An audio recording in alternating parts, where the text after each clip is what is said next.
ಬಜೆಟ್ಗಿಂತ ಮುಂಚೆ ಆರ್ಥಿಕ ಸಮೀಕ್ಷೆಯನ್ನು ವಿತ್ತ ಸಚಿವೆ ನಿರ್ಮಲಾ ಸೀತಾರಾಮನ್ ಒಂದು ಕಡೆ ಮಂಡಿಸಿದ್ದಾರೆ. ಲೋಕಸಭೆಯಲ್ಲಿ 2024-25ನೇ ಸಾಲಿನ ಆರ್ಥಿಕ ಸಮೀಕ್ಷೆ ವರದಿ ಇಲ್ಲಿ ಮಂಡನೆ ಆಗಿದೆ. ಮುಂದಿನ ಆರ್ಥಿಕ ವರ್ಷದಲ್ಲಿ ನಾವೇನು ಮಾಡ್ತಾ ಇದ್ದೀವಿ, ಶೇಕಡ 6.3ರಿಂದ 6.8ರವರೆಗೆ GDP ಹೆಚ್ಚಳ ಮಾಡ್ತೀವಿ ಅಂತ ನಿರೀಕ್ಷೆ ಇದೆ ನಮಗೆ ಅಂತ ಹೇಳಿ ಅವರು ಹೇಳ್ತಾ ಇದ್ದಾರೆ. ಮುಖ್ಯ ಆರ್ಥಿಕ ಸಲಹೆಗಾರ ಅನಂತ ನಾಗೇಶ್ವರನ್ ಟೀಮ್ ರಚಿಸಿರ್ತಕ್ಕಂತಹ ಒಂದು ಸಮೀಕ್ಷೆ. ಏನಪ್ಪ ಆರ್ಥಿಕ ಸಮೀಕ್ಷೆ ಅಂತ ಬಂದಾಗ ಬಹಳ ಇಂಪಾರ್ಟೆಂಟ್ ವಿಚಾರ ಇದೆ. ನೆಕ್ಸ್ಟ್ ಬಜೆಟಲ್ಲಿ ಏನಾಗುತ್ತೆ, ಯಾರಿಗೇನು ಫ್ರೀ ಸಿಕ್ಕಿಬಿಡುತ್ತೆ, ಯಾರಿಗೆಷ್ಟು ಟ್ಯಾಕ್ಸ್ ಕಡಿಮೆ ಆಗಿಬಿಡುತ್ತೆ, ಕಾರ್ ಬೆಲೆ ಎಷ್ಟು, ಬೈಕ್ ಬೆಲೆ ಎಷ್ಟು, ಮೊಬೈಲ್ ಬೆಲೆ ಎಷ್ಟು, TV ಬೆಲೆಗಳೆಷ್ಟು, ಇದು ಒಂದು ವಿಚಾರ ಆದರೂ ಕೂಡ ಈ ವರ್ಷ ಏನು ಮಾಡಿದ್ವಿ ನಾವು, ಇಡೀ ವರ್ಷ ಹೆಚ್ಚು ಕಡಿಮೆ ಒಂದು 50 ಲಕ್ಷ ಕೋಟಿಗಳ ರೂಪಾಯಿಯನ್ನು, 50 ಲಕ್ಷ ಕೋಟಿಗಳು ಅಷ್ಟು ರೂಪಾಯಿನ ನಾವೇನು ಮಾಡಿದ್ವಿ ಅಂತ ಬಂದಾಗ, ಅದರಲ್ಲಿ ಏನೇನು ಆಯಿತು ಅಂತ ಬಂದಾಗ ಅದರದ ಕಥೆಯನ್ನು ಈ ಆರ್ಥಿಕ ಸಮೀಕ್ಷೆ ಹೇಳುತ್ತೆ. ಯಾವ ಥರ ನಿರ್ವಹಣೆ ಮಾಡಿದ್ರು ಅಂತ. ಒಂದು ಸರ್ಕಾರವನ್ನು ಜನ ಮತ ಕೊಟ್ಟು ಗೆಲ್ಲಿಸುವುದು ಅಂತ ಹೇಳಿದ್ರೆ ಒಂದು ವರ್ಷಕ್ಕೆ ಆವರೇಜ್ ಆಗಿ 50 ಲಕ್ಷ ಕೋಟಿಗಳು ಇಟ್ಕೊಂಡ್ರೆ 250 ಲಕ್ಷ ಕೋಟಿಗಳನ್ನು ಅಥವಾ 300 ಲಕ್ಷ ಕೋಟಿಗಳನ್ನು ಖರ್ಚು ಮಾಡುವುದಕ್ಕೆ 5 ವರ್ಷಗಳ ಕಾಲ ಅಧಿಕಾರ ಕೊಟ್ಟಂತೆ ಅದು. ನೋಡಪ್ಪ, ನಮ್ಮಿಂದ ಇಷ್ಟ ಇನ್ಕಮ್ ಬರ್ತಿದೆ, ನಿಮಗೆ ಈ ಹಣ ತಗೊಂಡು ದೇಶವನ್ನು ಉದ್ಧಾರ ಮಾಡಿ ನೀವು ಅಂತ. 250 ಲಕ್ಷ ಕೋಟಿಗಳಿಂದ 300 ಲಕ್ಷ ಕೋಟಿಗಳಷ್ಟು ಹಣವನ್ನು ಅವ್ರ ಕೈ ಕೊಡೋದು ನಾವು ಥ್ರೂ ಟ್ಯಾಕ್ಸ್ ಅಂತ, ತೆರಿಗೆ ಮೂಲಕ ನಾವು ಅಷ್ಟು ಕೊಡ್ತೀವಿ ಅವ್ರಿಗೆ. ಇದನ್ನು ಇವ್ರು ಏನು ಮಾಡ್ತಾರೆ ಅಂತ ಬಂದಾಗ, ಲಾಸ್ಟ್ ಇಯರ್ ಎಲ್ಲ ಮಾತಾಡ್ತಾಯಿದ್ರು ಜೋರಾಗಿ 7.2 GDP ಮಾಡ್ತೀವಿ, 7.6ವರೆಗೂ ಹೋಗಬಹುದು, 8 ಕೂಡ ರೀಚ್ ಆಗಿಬಿಡ್ತೀವಿ, ಇದೆಲ್ಲ ಮಾತುಕತೆಗಳು ಬಂತಲ್ಲ. ವಾಸ್ತವ ಏನಿದೆ ಇಲ್ಲಿ, ವಾಸ್ತವ ಇರೋದು ಇದೊಂದು ಆರ್ಥಿಕ ಸಮೀಕ್ಷೆ ಅಂತ ಹೇಳಿದ್ರೆ ಬಜೆಟ್ಗೂ ಮುನ್ನಾ ದಿನ, ಕೇಂದ್ರ ಬಜೆಟ್ಗಿಂತ ಮುನ್ನಾ ದಿನ ಪ್ರಸ್ತುತಪಡಿಸುವ ಈ ವರ್ಷದ ಒಂಥರ ಇದು ರಿಪೋರ್ಟ್, ಇದು ಮಾರ್ಕ್ಸ್ ಕಾರ್ಡ್ ಇದ್ದಂತೆ. ಈ ವರ್ಷ ನಾವೇನು ಮಾಡಿದ್ವಿ ಅಂಥೇಳಿ ಒಂದು ರಿಪೋರ್ಟ್ ಕಾರ್ಡ್ ಬೇಕಲ್ಲ, ಆ ರಿಪೋರ್ಟ್ ಕಾರ್ಡ್ ಈ ಆರ್ಥಿಕ ಸಮೀಕ್ಷೆ. ಪ್ರಸಕ್ತ ವರ್ಷದ ದೇಶದ ಆರ್ಥಿಕತೆಯ ಒಳನೋಟ ನೀಡುವಂಥ ಒಂದು ವರದಿ 1951ರಲ್ಲಿ ಮೊದಲ ಬಾರಿಗೆ ಆರ್ಥಿಕ ಸಮೀಕ್ಷೆಯನ್ನು ಮಂಡನೆ ಮಾಡಲಾಗಿತ್ತು. ಆರಂಭದಲ್ಲಿ ಕೇಂದ್ರ ಬಜೆಟ್ ಜೊತೆನೇ ಇದನ್ನು ಮಂಡಿಸ್ತಾ ಇದ್ದರು. 1960ಯಿಂದ ಕೇಂದ್ರ ಬಜೆಟಿಂದ ಇದನ್ನು ಸಪ್ರೇಟ್ ಮಾಡ್ತಾರೆ. ಆಮೇಲೆ ಬಜೆಟ್ ಹಿಂದಿನ ದಿನ ಮಂಡಿಸುವಂಥ ಸಂಪ್ರದಾಯ ಬೆಳೆದು ಬಂತು. ದೇಶದ ಆರ್ಥಿಕ ಸ್ಥಿತಿಗತಿಯನ್ನು ಪರಿಶೀಲಿಸುವ ಸಲುವಾಗಿ ಈ ಸಮೀಕ್ಷಾ ವರದಿಯನ್ನು ಮಂಡಿಸಲಾಗುತ್ತೆ. ಆರ್ಥಿಕ ವ್ಯವಹಾರಗಳ ಇಲಾಖೆಯ ಆರ್ಥಿಕ ವಿಭಾಗದಿಂದ ರಚನೆಯಾಗುತ್ತೆ. ಹೊಸ ಔಷಧಗಳ ಅಭಿವೃದ್ಧಿಯ ಬಗ್ಗೆ ಈಗ ಆರ್ಥಿಕ ಸಮೀಕ್ಷೆ ಪ್ರಸ್ತಾಪಿಸ್ತಾ ಇದೆ. ನಿಮಗೆ ಗೊತ್ತಿರಲಿ, ಅಮೆರಿಕ ಅಂತ ಒಂದು ದೇಶ ಯಾಕಪ್ಪ ಅಷ್ಟೊಂದು ಗಟ್ಟಿಯಾಗಿದೆ, ಆರ್ಥಿಕತೆ ಹೇಗಿದೆ ಅಲ್ಲಿ ಅಂತೆಲ್ಲ ಬಂದಾಗ, ಆ ದೇಶ ತನ್ನ 3 ಔಷಧ ಕಂಪನಿಗಳನ್ನು ಇಟ್ಕೊಂಡು, ನಾನು ಈ 3 ಔಷಧ ಕಂಪನಿಗಳಿಂದ ವಿಶ್ವವನ್ನೇ ಅಲುಗಾಡಿಸಬಲ್ಲೆ, ವಿಶ್ವದ ಔಷಧ ಜಗತ್ತನ್ನು, ಔಷಧ ಮಾರುಕಟ್ಟೆಯನ್ನು ನಾನು ನಿಯಂತ್ರಿಸಬಲ್ಲೆ ಅಂಥೇಳಿ ಅಮೆರಿಕ ಕ್ಯಾನ್ ಕ್ಲೈಮ್ ಹೇಳಿಕೊಳ್ಳಬಹುದವರು. 3 ಔಷಧ ಕಂಪನಿಗಳು ನನ್ನ ಬಳಿ ಇವೆ, ಇಷ್ಟು ಲಕ್ಷ ಕೋಟಿ ಜಾಗತಿಕ ಮಟ್ಟದಲ್ಲಿ ಇದು ಸಂಪಾದನೆ ಮಾಡುತ್ತೆ, ಇಷ್ಟು ಲಕ್ಷ ಡಾಲರ್ ಸಂಪಾದನೆ ಮಾಡುತ್ತೆ ಅಂತ ಅವ್ರು ಹೇಳ್ಕೊಳ್ತಾರೆ. ನಮ್ಮಲ್ಲಿ ಇದೀಗ ಏನಾಗಿದೆ ಅಂದರೆ, ಹೊಸ ಔಷಧಗಳ ಅಭಿವೃದ್ಧಿ ವಿಚಾರವನ್ನು ಆರ್ಥಿಕ ಸಮೀಕ್ಷೆ ಪ್ರಸ್ತಾಪಿಸ್ತಾ ಇದೆ ಅಂತ ಹೇಳಿದ್ರೆ, ಹೊಸ ಔಷಧಗಳ ಅಭಿವೃದ್ಧಿ ವಿಚಾರದಲ್ಲಿ ನಾವು ಸ್ವಲ್ಪ ಹಿಂದುಳಿದಿದ್ದೀವಾ ಅಂತ ಅದರ ಅರ್ಥ. ಯಾಕಂತ ಹೇಳಿದ್ರೆ ರಿಸರ್ಚ್ ಆ್ಯಂಡ್ ಡೆವಲಪ್ಮೆಂಟ್ ಅಂತ ಒಂದು ಕ್ಷೇತ್ರ ಇದೆಯಲ್ಲ, ಕ್ರಮೇಣವಾಗಿ ನಾವು ಗಮನಿಸ್ತಾ ಬಂದಂತೆ ಈ ಸಂಶೋಧನೆ ಮತ್ತು ಅಭಿವೃದ್ಧಿ ವಿಭಾಗಗಳಿರ್ತಾವಲ್ಲ, ಎಲ್ಲ ಕ್ಷೇತ್ರದಲ್ಲೂ ಹೇಳ್ತಾ ಇದ್ದೀನಿ ನಾನು, ಆ ಒಂದು ಕ್ಷೇತ್ರಕ್ಕೆ ಕೊಡ್ತಾ ಇರತಕ್ಕಂಥ ಅನುದಾನ ಬಹಳ ಕಡಿಮೆ ಇದೆ. ಸಮ್ಟೈಮ್ಸ್ ಅದನ್ನು ಹೇಗೆ ಟ್ರೀಟ್ ಮಾಡ್ತಾರೆ ಅಂತ ಹೇಳಿದ್ರೆ, ಒಂದು ಅನುತ್ಪಾದಕ ಇದು, ಏನೋ ಸಂಶೋಧನೆ ಮಾಡ್ತಾರೆ, ಅದಾಗಲಿಲ್ಲ ಅಂದರೆ ಸುಮ್ಮನೆ ದುಡ್ಡು ವೇಸ್ಟಾ, ಈ ಆ್ಯಂಗಲಲ್ಲಿ ಹೋಗ್ತಿದ್ದಾರೆ. ವೆರಾಸ್ ಚೀನಾ ಇದೆಯಲ್ಲ, ಒಂದು ಡೀಪ್ ಸೀಕ್ ಅಂತ ಮಾಡಿ ಅದಕ್ಕೊಂದು ಹಣಕಾಸನ್ನು ಒದಗಿಸಿ ಇಡೀ ಅಮೇರಿಕ ತಲ್ಲಣ ಇವತ್ತಿಗೆ. ಡೀಪ್ ಸೀಕಾ, ಚಾಟ್ GPT ಇನ್ನೊಂದು ಯಾವುದೋ ಇನ್ನೊಂದು ಯಾವುದೋ ಅಂತ ಬಂದಾಗ, ಡೀಪ್ ಸೀಕ್ ನಮ್ಗೆ ಆರಾಮ ಸಿಗ್ತಿದೆ, ಫ್ರೀಯಾಗಿ ಸಿಗ್ತಿದೆ ಅಂತಾರೆ ಜನ. ಅದರಲ್ಲೇ ಹೋಗ್ತೀವಿ ನಾವು, ಅದಕ್ಕೆ ದುಡ್ಡು ಕಟ್ಟಬೇಕು ಅಂತ. ಅಲ್ಲಿಗೆ ಮುಳುಗಿತು ಅಮೆರಿಕಾದ ಡೀಪ್ ಸೀಕ್ ಅಥವಾ ಕ್ಷೇತ್ರ. ಯಾವ ಥರ 83 ಲಕ್ಷ ಕೋಟಿಗಳು ಒಂದೇ ದಿನದಲ್ಲಿ ಹೊರಟೋಯ್ತದು. ಡೀಪ್ ಸೀಕ್ ಬಂದ ತಕ್ಷಣ ಮುಗೀತದ್ರ ಕಥೆ. ಯಾಕೆ ಸಾಧ್ಯವಾಯಿತು ಅಂದರೆ, ಈ ರಿಸರ್ಚ್ ಆ್ಯಂಡ್ ಡೆವಲಪ್ಮೆಂಟ್ ಅಂತ ಒಂದು ಕ್ಷೇತ್ರ ಇರುತ್ತಲ್ಲ, ಅದಕ್ಕೆ ಯಾವಾಗಲೂ ಆದ್ಯತೆ ಜಾಸ್ತಿ ಇರಬೇಕು. ನಾನು ಕೊಡಬೇಕಾಗಿ ಸ್ವಲ್ಪ ಕೊಟ್ಟೆ, ಎತ್ತಿಟ್ಟೆ ದುಡ್ಡು ಅಂದ್ರೆ ಆಗಲ್ಲ. ನಿಜವಾಗಿಯೂ ಅದರ ಬಗ್ಗೆ ಆಸಕ್ತಿ ಇಟ್ಕೊಂಡು ಮಾಡಿದಾಗ ಇನ್ನು ಎಷ್ಟು ದಿನಗಳ ಕಾಲ ನೋಡಿ, ಸಾಫ್ಟ್ವೇರ್ ದಿಗ್ಗಜರು ನಾವು ಸಾಫ್ಟ್ವೇರ್ ದಿಗ್ಗಜರು, ನಾವು ಹಬ್ಬು, ನಮ್ಮ ಸಿಲಿಕಾನ್ ವ್ಯಾಲಿ ಎಲ್ಲ ಮಾತಾಡ್ತಾ ಇದ್ವಿ ಅಲ್ವಾ. ಏನಾಗಿದ್ದೀವಿ ನಾವು? ಬಹುಶಃ ಇಸ್ರೋ, ನಾಸಾ, ಅಥವಾ ನಾವು ನಾಸಾ ಕಂಪೇರ್ ಮಾಡಿಕೊಂಡಾಗ ಇಸ್ರೋ ಬಾಹ್ಯಾಕಾಶ ಕ್ಷೇತ್ರದಲ್ಲಿ ಅವರು ಅಭಿವೃದ್ಧಿಯನ್ನು ಮಾಡ್ತಾ ಇದ್ದಾರೆ. ಈ ಕಡೆ ಅಂತ ನಾವು ಬಂದಾಗ, ಈ ಅಭಿವೃದ್ಧಿ ಕ್ಷೇತ್ರಗಳು ಅಂತ ನಾವು ಬಂದಾಗ, ಸಾಫ್ಟ್ವೇರ್ ಅಂತ ಬಂದಾಗ, ಹೊಸತು ಏನಾದರೂ ಬರ್ತಾ ಇದೆಯಾ ಅಂತ ನೋಡಿದಾಗ, ಬೇರೆ ದೇಶಗಳಿಗೆ ಸೇವೆ ಕೊಡುವುದರಲ್ಲೇ ನಮ್ಮೆಲ್ಲ ವಿದ್ವತ್ತು, ವಿದ್ಯಾಭ್ಯಾಸ, ನಮ್ಮ ಯುವಕರು, ಯುವಶಕ್ತಿ, ಡಿಗ್ರಿ, ಸಾಫ್ಟ್ವೇರ್ ಇಂಜಿನಿಯರ್ಸು ಅಲ್ಲೇ ನಿರತರಾಗಿದ್ದಾರೆ. ಅದರಿಂದ ಆಚೆ ಬಂದು ಚೀನಾದಲ್ಲಿ 40 ವರ್ಷದ ಒಬ್ಬ ಯುವಕ, ಒಬ್ಬ ವ್ಯಕ್ತಿ ಒಂದು ಟೀಮ್ ಮಾಡಿಕೊಂಡ, PhD ಮಾಡಿರೋದೊಂದಷ್ಟು ಜನ ಸೇರಿಸ್ಕೊಂಡ, ಮಾಡ್ದ ಡೀಪ್ ಸೀಕ್ ಅವನು. 52-54 ಕೋಟಿಗಳಲ್ಲಿ ಒಂದು ಡೀಪ್ ಸೀಕ್ ಆಯಿತು. ಲಕ್ಷಾಂತರ ಕೋಟಿಗಳು ಬೇಕಂತೆ ಅದಕ್ಕೆ ಅಂಥೇಳಿ ಅಮೆರಿಕಾ ಯಾವ ಒಂದು ದೊಡ್ಡ ಗುಳ್ಳೆಯನ್ನು ಕ್ರಿಯೇಟ್ ಮಾಡಿತ್ತು ಜಗತ್ತಿನ ಮುಂದೆ. ಲಕ್ಷಾಂತರ ಕೋಟಿ ಬೇಕಪ್ಪ ಇದಕ್ಕೆ, ಇದು ಹಾಗೆಲ್ಲ ಆಗಲ್ಲ, ಇದು ಆ ಭ್ರಮೆ ಹುಟ್ಟಿಸ್ಬಿಟ್ಟು ಯಾವುದೇ ದೇಶ AI ಬಗ್ಗೆ ಯೋಚನೆ ಮಾಡಬೇಕಾಗಿತ್ತು. ಅಷ್ಟು ದುಡ್ಡಿಲ್ವಲ್ಲಪ್ಪ, ನಾವು ಎಲ್ಲಿಂದ ತರೋಣ ಅಂಥೇಳಿ ಬರೀ ಒಂದು 52 ಕೋಟಿಯಲ್ಲಿ ಚೀನಾ ಕೆಲಸ ಮಾಡಿಬಿಡ್ತು. ಹಾಗಾಗಿ ನಮ್ಮಲ್ಲೂ ಕೂಡ ಹಾಗಾದರೆ ವಿದ್ಯಾವಂತರಿಲ್ವಾ, ಇಂಜಿನಿಯರ್ಸ್ ಇಲ್ವಾ, ವಿಜ್ಞಾನಿಗಳು ಇದ್ದಾರೆ. ಬೇಕಿರೋದೇನು ಅಂತ ಹೇಳಿದ್ರೆ ಈ ರಿಸರ್ಚ್ ಆ್ಯಂಡ್ ಡೆವಲಪ್ಮೆಂಟ್ ವಿಚಾರಕ್ಕಾಗಿನ ಹಣಕಾಸನ್ನು ಎತ್ತಿಡ್ತಕ್ಕಂಥ ಮನಸ್ಥಿತಿ. ಹೊಸ ಔಷಧ ಅಭಿವೃದ್ಧಿ ಆಗಬೇಕು ಅಂದರೆ ಔಷಧಗಳ ವ್ಯಾಪಾರದ ಬಗ್ಗೆ ಹೇಳೋದಲ್ಲ. ನಾವು ಏನು ಮಾಡಿಬಿಡ್ತಾರೆ, ಹೊಸ ಔಷಧಗಳ ಅಭಿವೃದ್ಧಿ ಆಗಬೇಕು ಅಂದಾಗ ಆ ಅಭಿವೃದ್ಧಿ ಆದಾಗ ಹೊಸತು ಔಷಧಿ ಬಂದಿದೆ ಅಂತ ಹೇಳಿದಾಗ ಅದಕ್ಕೊಂದು ಮಾರ್ಕೆಟ್ ಕ್ರಿಯೇಟ್ ಆಗುತ್ತೆ. ನಮ್ಮಲ್ಲಿ ಏನು ಮಾಡ್ತಾರೆ, ಅನೇಕ ಸಂದರ್ಭಗಳಲ್ಲಿ ಆಗ್ತಿರೋದೇನು ಅಂತ ಹೇಳಿದ್ರೆ ಇರುವಂಥ ಔಷಧಗಳ ಬೆಲೆ ಜಾಸ್ತಿ ಮಾಡಿಬಿಟ್ಟು ಔಷಧ ಮಾರುಕಟ್ಟೆ ನಾವು ಹಿಗ್ಗಿಸ್ಬಿಟ್ಟಿದ್ದೀವಿ ಅಂತ. 10 ರೂಪಾಯಿ ಇರೋ ಮಾತ್ರೆನ 20 ರೂಪಾಯಿ ಮಾಡಿಬಿಟ್ರೆ ಹಿಗ್ಗುತ್ತೆ, ಅಗ್ರಿ. ಆ 10 ರೂಪಾಯಿ ಮಾತ್ರೆ ಕಾಲ ಹೋಗಿ ಇನ್ನೊಂದು ಮಾತ್ರೆ ಬರುವಂಥ ಕಾಲಘಟ್ಟದಲ್ಲಿ ರೋಗಗಳಿವೆ ಇವತ್ತಿಗೆ. ಅದಕ್ಕೆ ಡೆವಲಪ್ ಮಾಡಿದ್ಯಾ ಅಂದರೆ ಇಲ್ಲ ಅಂತ ಆನ್ಸರ್ ಬಂದಾಗ ಅದಕ್ಕೇನು.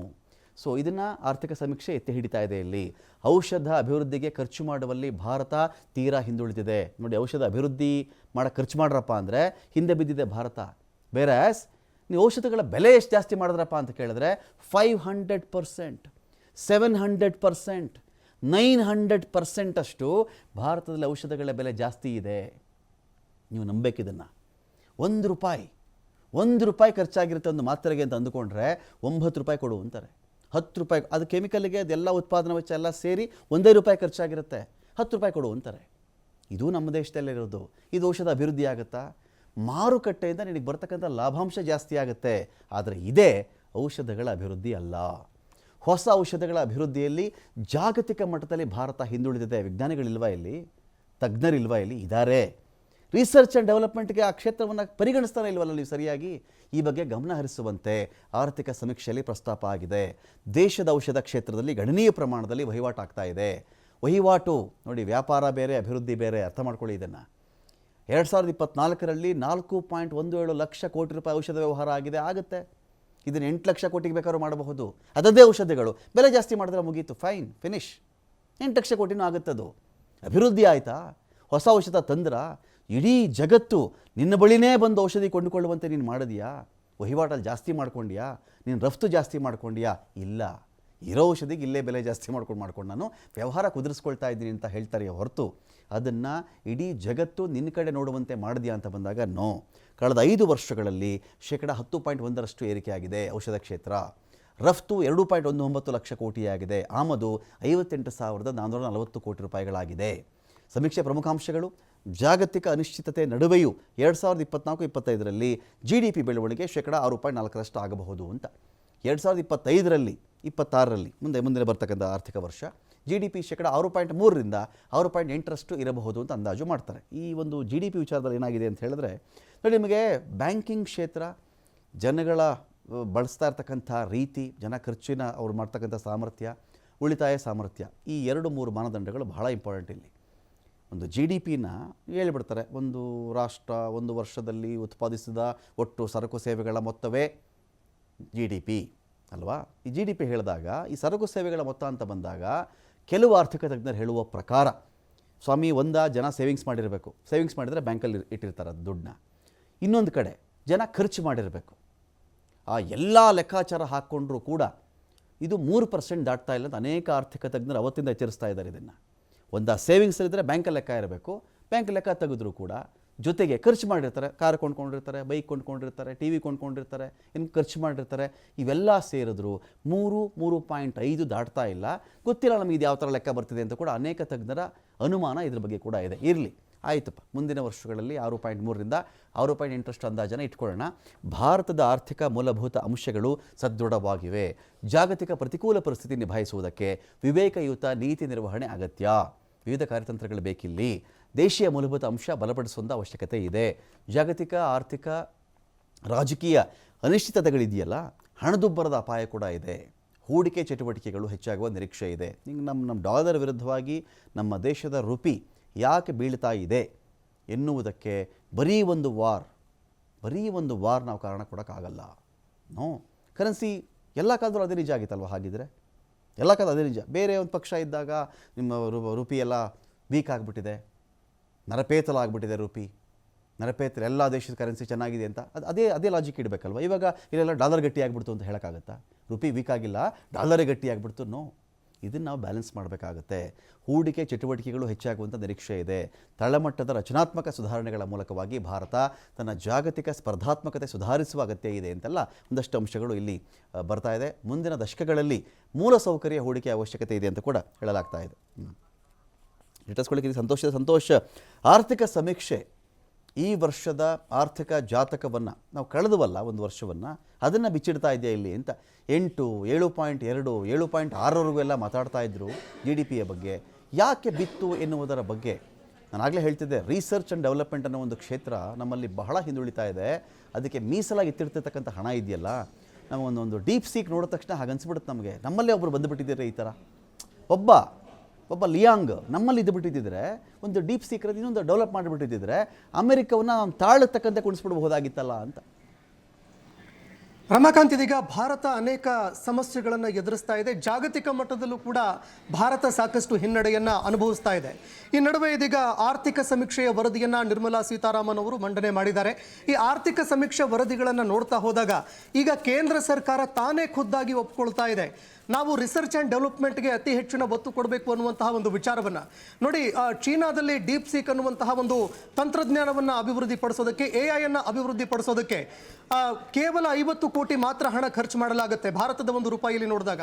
ಆದರೆ ಅಮೆರಿಕ ಈವರೆಗೆ ನಾವೇ ಅತಿ ದೊಡ್ಡ ಶಕ್ತಿಶಾಲಿಯಾಗಿರುವಂತಹ ಆರ್ಥಿಕತೆ ಅಂತ ಯಾವ ದೇಶ ಹೇಳ್ಕೊಳ್ತಾ ಇತ್ತು, ಆ ದೇಶದ ಆರ್ಥಿಕತೆಗೆ 20 ಲಕ್ಷ ಕೋಟಿ ರೂಪಾಯಿ ಒಂದು ಬಹುದೊಡ್ಡ ಹೊಡೆತವನ್ನು ಚೀನಾ ಕೊಡುತ್ತೆ. ಇನ್ನು ನಮ್ಮ ಭಾರತದಲ್ಲಿ ಇದೆಲ್ಲ ಸಾಧ್ಯವಿಲ್ವಾ ಅನ್ನುವಂತಹ ಒಂದು ಪ್ರಶ್ನೆ ಇಲ್ಲಿ ನಮ್ಮ ಎದುರಿಗೆ ಬಂದಾಗ ನೋಡಿ, ಇಡೀ ಜಗತ್ತು ಕೊರೋನಾದಲ್ಲಿ ವಿಲೀನವಾಗಿರುವಾಗ, ಇಡೀ ಜಗತ್ತು ಕೊರೋನಾದಿಂದ ಪರಿತಪಿಸ್ತಾ ಇರುವಂತಹ ಸಂದರ್ಭದಲ್ಲಿ ಭಾರತದಲ್ಲಿ ಕೋವಿಡ್ಗೆ ವ್ಯಾಕ್ಸಿನನ್ನು ಅಭಿವೃದ್ಧಿಪಡಿಸಲಾಗಿತ್ತು. ಈ ವ್ಯಾಕ್ಸಿನ್ ಅಭಿವೃದ್ಧಿಗೆ ಎಷ್ಟು ಹಣ ಕೊಟ್ಟಿದ್ದೀರಿ ಹೇಳಿ ಅಂತ ಸುಪ್ರೀಂ ಕೋರ್ಟ್ ಕೇಂದ್ರ ಸರ್ಕಾರಕ್ಕೆ ಕೇಳಿದಾಗ ನಾವು ಒಂದೇ ಒಂದು ರೂಪಾಯಿ ಕೂಡ ದುಡ್ಡು ಕೊಟ್ಟಿಲ್ಲ ಅನ್ನುವಂತಹ ಮಾತನ್ನು ಕೇಂದ್ರ ಸರ್ಕಾರ ಹೇಳುತ್ತೆ. ಇದು ಒಂದೇ ಒಂದು ವಿಚಾರದಿಂದ ನಾವು ಭಾರತದಲ್ಲಿ ರಿಸರ್ಚ್ ಆ್ಯಂಡ್ ಡೆವಲಪ್ಮೆಂಟ್ಗೆ ಎಷ್ಟು ದುಡ್ಡನ್ನು ಖರ್ಚು ಮಾಡ್ತಾ ಇದ್ದೀವಿ, ಏನು ಎತ್ತ ಅನ್ನುವಂಥದ್ದನ್ನು ಈ ಒಂದೇ ಒಂದು ಉದಾಹರಣೆಯಿಂದ ನಾವು ಇಲ್ಲಿ ಗಮನ ಹರಿಸಬಹುದು. ಪ್ರಮುಖವಾಗಿ ಇವತ್ತು ರೂಪಾಯಿ ಮೌಲ್ಯ ಅಂತಾರಾಷ್ಟ್ರೀಯ ಮಟ್ಟದಲ್ಲಿ ಕುಸಿತ ಆಗ್ತಾ ಇದೆ. ಮತ್ತೊಂದೆಡೆ ನಾವು ಎಕ್ಸ್ಪೋರ್ಟ್ ಮಾಡೋದಕ್ಕಿಂತ ಹೆಚ್ಚು ಇಂಪೋರ್ಟ್ ಅತಿ ಹೆಚ್ಚು ಮಾಡ್ಕೊಳ್ತಾ ಇದ್ದೀವಿ. ಮತ್ತೊಂದೆಡೆ ಭಾರತದಲ್ಲಿ ಜನರಲ್ಲಿ ಯಾರ ಹತ್ತಿರವೂ ಕೂಡ ದುಡ್ಡಿಲ್ಲ, ಕೊಳ್ಳುವಂತಹ ಶಕ್ತಿ ಇಲ್ಲ, ದೇಶದ ಜನತೆ ಸದೃಢವಾಗಿಲ್ಲ, ಅವರ ಕೊಳ್ಳುವಂತಹ ಸ್ಥಿತಿ ಏನಿದೆ ಅದು ಪಾತಾಳಕ್ಕೆ ಕುಸಿದು ಹೋಗಿದೆ. ಅಂತಹ ಒಂದು ಸಂದರ್ಭದಲ್ಲಿ GDP ಏನು ಹೇಳಲಾಗ್ತಾ ಇತ್ತು, ಏನು ನಾವು ಅಂದಾಜನ್ನು ಮಾಡಿದ್ವಿ ಕಳೆದ ಒಂದು ವರ್ಷದಲ್ಲಿ, ಆ GDP ಕೇವಲ 5.8%ಗೆ ದಾಖಲಾಗುತ್ತೆ. ಆದರೆ ಈಗ ಒಂದು ಸ್ವಲ್ಪ ತುಂಬ ಕಡಿಮೆ ಸುಧಾರಣೆಯನ್ನು ಕಾಣುತ್ತೆ ಅನ್ನುವಂತಹ ಒಂದು ವರದಿ ಕೂಡ ಬರುತ್ತೆ. ಇದಾದ ನಂತರ ಈಗ ಆರ್ಥಿಕ ಸಮೀಕ್ಷೆಯ ವರದಿ ಬಂದಿದೆ. ಇದರ ಪ್ರಕಾರವಾಗಿ ನೋಡಿದಾಗ ನಾವು ಏನು ಸರ್ಕಾರದ ಒಂದು ಲೆಕ್ಕಾಚಾರಗಳು ಇದೆಲ್ಲವನ್ನ ತಾಳೆ ಹಾಕಿ ನೋಡಿದಾಗ ಎಲ್ಲೋ ಒಂದೆಡೆ ಕೇಂದ್ರ ಸರ್ಕಾರ ಕೇವಲ ಒಂದು ಆರ್ಥಿಕ ಸಮೀಕ್ಷೆಯ ಮೂಲಕವಾಗಿ ಈ ಹಿಂದೆ ಇದ್ದಂತಹ ಏನು ಲೋಪದೋಷಗಳಿತ್ತು ಅದನ್ನು ಮುಚ್ಚಾಕೋದಕ್ಕೆ ಪ್ರಯತ್ನ ಮಾಡ್ತಾ ಇದೆಯಾ, ಅಥವಾ ನಿಜವಾಗ್ಲೂ ಭಾರತದ ಆರ್ಥಿಕ ಚಟುವಟಿಕೆಗಳಿಗೆ ಒತ್ತು ಕೊಡೋದಕ್ಕೆ ನಿಜವಾಗ್ಲೂ ಏನಾದರೂ ರಿಸರ್ಚ್ ಆ್ಯಂಡ್ ಡೆವಲಪ್ಮೆಂಟ್ಗೆ ಅತಿ ಹೆಚ್ಚಿನ ದುಡ್ಡು ಕೊಡ್ತಾ ಜನಸಾಮಾನ್ಯರ ಮೇಲೆ ಇರುವಂತಹ ಒಂದು ತೆರಿಗೆಯ ಹೊರೆ ಏನಿದೆ ಅದನ್ನು ಕಡಿಮೆ ಮಾಡಿ ಎಕ್ಸ್ಪೋರ್ಟ್ ಮಾಡೋದಕ್ಕೆ ಅತಿ ಹೆಚ್ಚಿನ ಒಂದು ಉತ್ತೇಜನವನ್ನು ಕೊಡುತ್ತಾ ಅನ್ನುವಂಥದ್ದನ್ನು ನಾವು ಮುಂದಿನ ದಿನಗಳಲ್ಲಿ ಕಾದು ನೋಡಬೇಕಾಗುತ್ತೆ. Ramakant, thank you Santosh.